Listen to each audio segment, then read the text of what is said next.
Bismillahirrahmanirrahim. Assalamualaikum warahmatullahi wabarakatuh. Salam, Om Swastiastu, Namo Buddhaya, salam kebajikan, salam sejahtera bagi kita semua. Perkenalkan, saya Aditya Ervina bersama rekan saya Ibu Iren Raja Guguk yang hari ini akan menceritakan video pembelajaran pada mata kuliah Business Intelligence pada topik digital marketing. Adapun pokok pembahasan pada pertemuan ini, yaitu yang pertama adalah mengenai digital marketing, yang kedua adalah mengenai search engine optimization atau SEO, dan yang ketiga adalah mengenai search engine marketing atau SEM. Adapun capaian pembelajaran pada pertemuan ini adalah mahasiswa mampu menjelaskan serta mengimplementasikan jenis-jenis digital marketing, khususnya SEO dan juga SEM. Digital marketing secara umum merupakan upaya pemasaran produk dengan menggunakan media digital dan jaringan internet. Adapun perbedaan digital marketing dengan pertemuan sebelumnya yang mana internet marketing merupakan sebuah upaya pemasaran dengan menampilkan iklan-iklan melalui media internet. Sementara digital marketing lebih dari itu. Pada bab ini, kita akan bahas sama-sama mengenai optimisasi search engine atau mesin pencari yang ada di dalam web browser.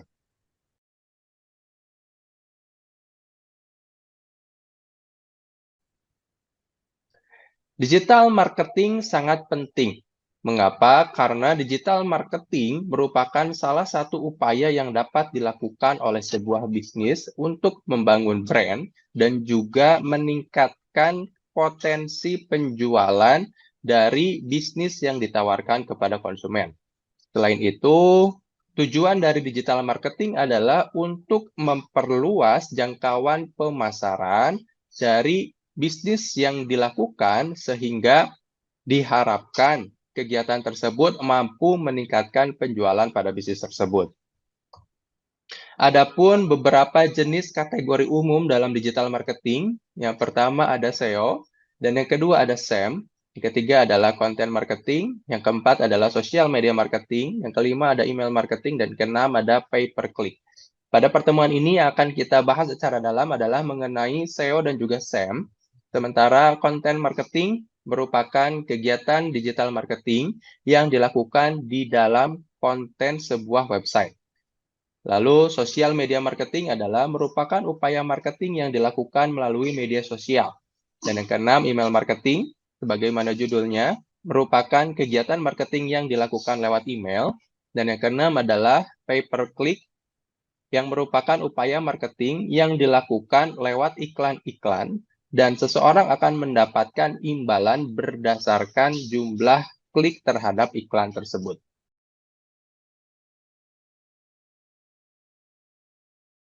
Search Engine Optimization merupakan sebuah upaya optimasi website untuk mendapatkan peringkat teratas di hasil pencarian.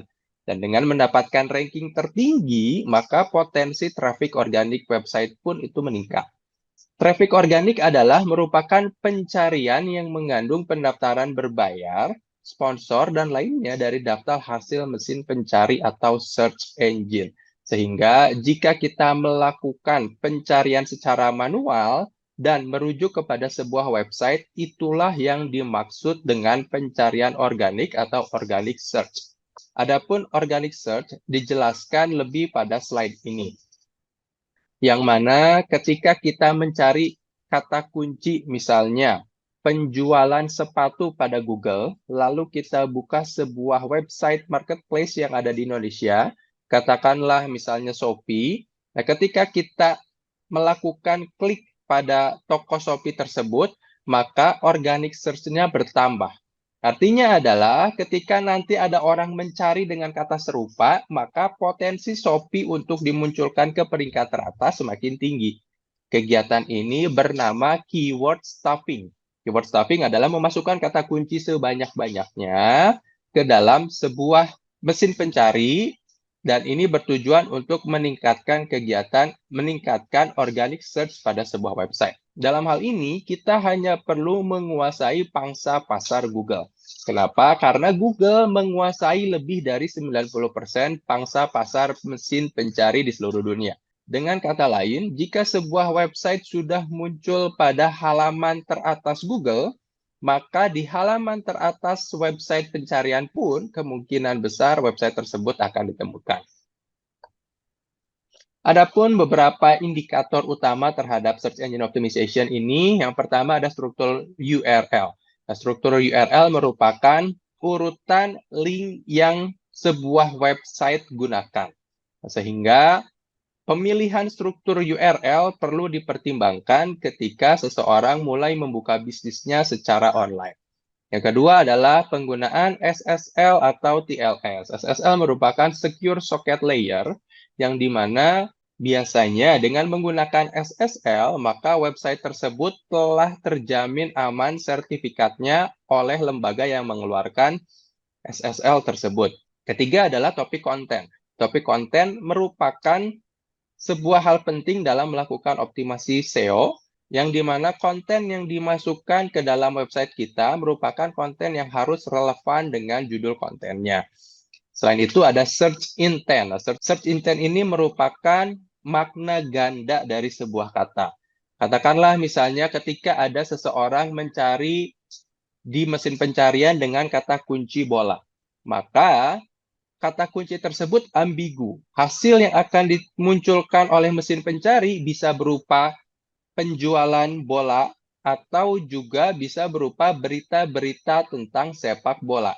Nah, search intent yang dimaksud adalah ketika kita ingin membuat sebuah website, maka pastikan kata-kata yang kita masukkan tidak membuat ambigu yang mencari kata kunci tersebut. Yang kelima merupakan struktur konten. Ini mirip dengan topik konten, hanya saja strukturnya harus juga dibuat dengan rapi.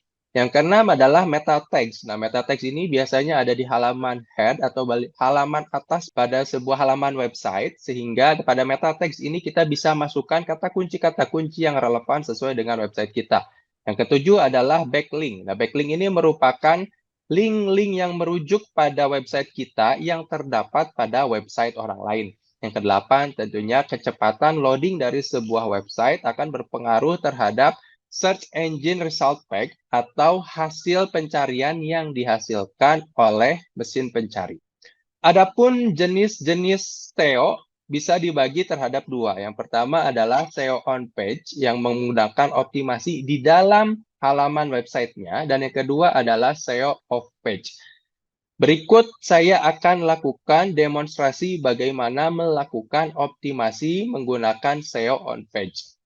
Nah, berikut adalah contoh optimasi SEO on page, yang mana jika kita mencari kata kunci kampus Sukabumi di Google dengan tujuan untuk menemukan halaman website Universitas Usaputra, maka bisa kita cari di bawah halaman website Usaputra, bahkan tidak ada di peringkat ketiga di atas, ataupun pada halaman 5 besar di atas halaman website yang dihasilkan oleh Google. Bahkan mungkin Universitas Usaputra berada di bawah dibandingkan dengan universitas-universitas lainnya. Nah, Universitas Usaputra, nah ini ada di halaman mungkin hampir ke halaman paling bawah di halaman pertama. Mungkin ini ada di urutan ke 8 atau 9 gitu ya.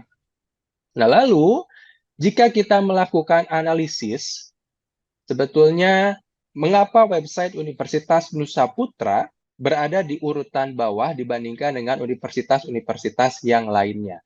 Hal ini bisa kita lakukan dengan menggunakan pengujian SEO secara online. Nah, di sini saya sudah lakukan SEO tester melalui website SEO tester gratis, yaitu SEO tester online, dan hasilnya adalah nilai website Universitas Usaputra hanya sebesar 66/100. Nah, artinya ada beberapa hal yang bisa dioptimasi, terutama pada bagian memuat halaman website atau website loading page, gitu ya. Nah, di sini bisa kita lihat tingkat kecepatan memuat halaman website Universitas Usaputra itu berada pada kondisi yang mengkhawatirkan atau kritis ya. Di sini jika misalnya website tersebut dapat dinilai bagus, harusnya website tersebut dapat dimuat pada waktu kurang dari 3 detik. Nah, lalu apa yang harus dilakukan? Nah, ini saya sudah buka website Universitas Nusa Putra. Pada halaman website Universitas Nusa Putra, kita bisa melakukan inspect elemen ya dengan cara klik kanan, lalu kita pilih view page source. Nah, di halaman view page source di sini rekan-rekan bisa lihat bahwa di halaman head ternyata sudah jelas tidak ada meta tags untuk kampus Sukabumi. Nah, ini sangat ironi. Mengapa? Karena walaupun pangsa pasar Universitas Nusa Putra merupakan mahasiswa yang berasal dari seluruh dunia, namun saya rasa pangsa pasar di Sukabumi pun harus dikuasai terlebih dahulu. Maka hal yang bisa dilakukan oleh pengelola website tersebut adalah dengan menambahkan meta tags. Caranya adalah seperti ini. Caranya adalah kita bisa klik kanan, lalu kita pilih inspect.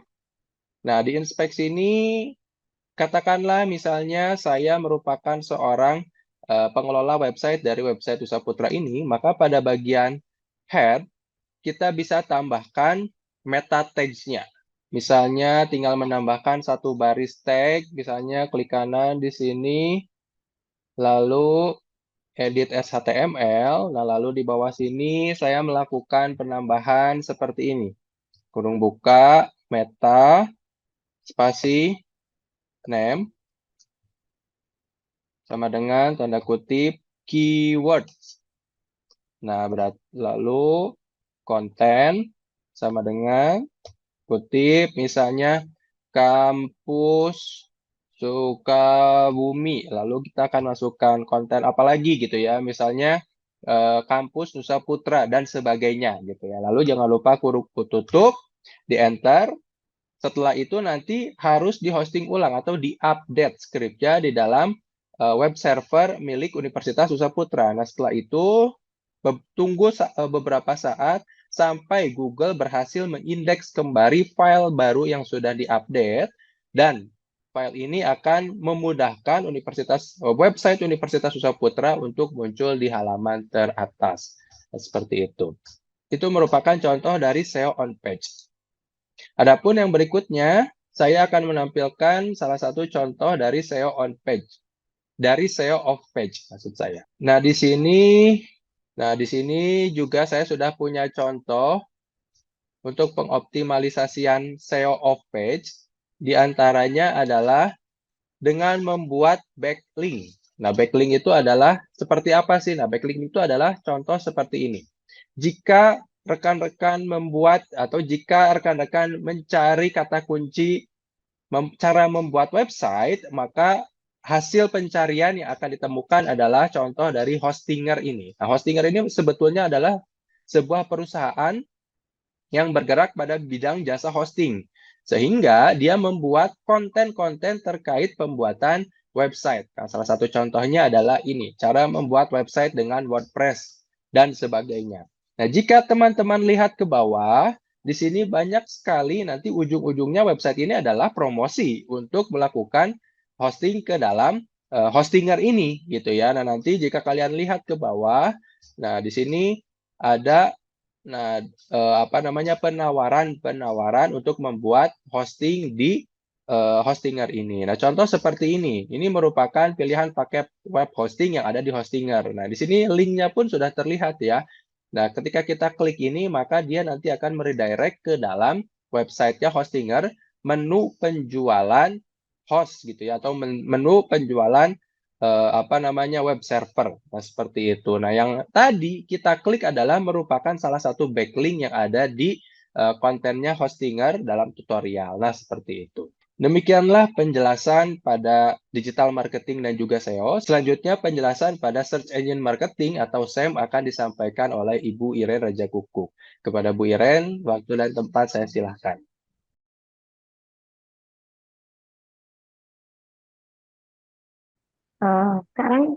Sekarang kita masuk di materi tentang Search Engine Marketing atau SEM. Apa itu Search Engine Marketing atau SEM? Search Engine Marketing adalah bentuk pemasaran di internet melalui kegiatan promosi website dengan cara meningkatkan visibilitas website itu sendiri di halaman hasil pencarian mesin telusur semacam Google atau Search Engine Result Page. SEO termasuk salah satu bentuk dari Search Engine Marketing. Perbedaan Search Engine Optimization dan Search Engine Marketing yaitu SEO meningkatkan jumlah pengunjung website, sedangkan SEM lebih besar jangkauannya sebagai pemasaran pada internet yang meningkatkan visibilitas web lewat hasil mesin pencari organik dan juga lewat iklan. SEM mencakup kegiatan SEO serta taktik strategi pemasaran di mesin pencarian yang lainnya. Ini adalah perbedaan antara Search Engine Marketing dengan Search Engine Automation. Itu bisa dilihat dari gambar yang ada tertera di layar komputer Anda. Contoh dari Search Engine Marketing, yang pertama, dia berbentuk teks atau Google AdWords. Yang mana Google AdWords ini adalah platform iklan yang disediakan oleh Google di mana kita dapat mengatur iklan dari situs bisnis kita. Di sini kita bisa mengatur tempat atau penempatan iklan yang akan kita tampilkan di Google Search atau jaringan pencarian Google. Bisa juga dengan lokasi target pasar atau bahasa juga bisa, misalnya bahasa Indonesia atau bahasa Inggris. Jadi itu nanti kita bisa sesuaikan. Kemudian yang kedua itu PLAS atau Product Listing Advertisement atau Shopping Advertisement, atau mungkin sering disebut dengan iklan. Kemudian yang ketiga berbentuk produk, 4 harga, review, kemudian yang terakhir rating yang bersifat visual. Rating yang bersifat visual ini mungkin ini adalah peringkat ya. Mungkin peringkat yang sering dicari atau yang paling sering dicari itu nanti ditampilkan di paling atas tampilan dari Google. Ini adalah contoh dari Google Award, mana di sini ada contohnya itu jual mobil bekas. Jual mobil bekas, sewaktu kita masukkan di dalam Google, maka tampilannya semua produk yang mobil bekas akan ditampilkan di dalam layar. Jadi nanti kita tinggal pilih produk mana yang akan kita mau, seperti itu. Manfaat bagi bisnis Search Engine Marketing yang pertama, target marketing atau target pasar. Jadi kalau kita pakai Search Engine Marketing, maka target pasar dapat tercapai dengan baik. Kemudian yang kedua, cepat mendapatkan atau melihat hasil. Yang ketiga, dapat menyesuaikan dengan budget yang dimiliki. Kita mau harga berapa, nanti kita bisa pilih sendiri di layar yang sudah tampil atau dalam Google.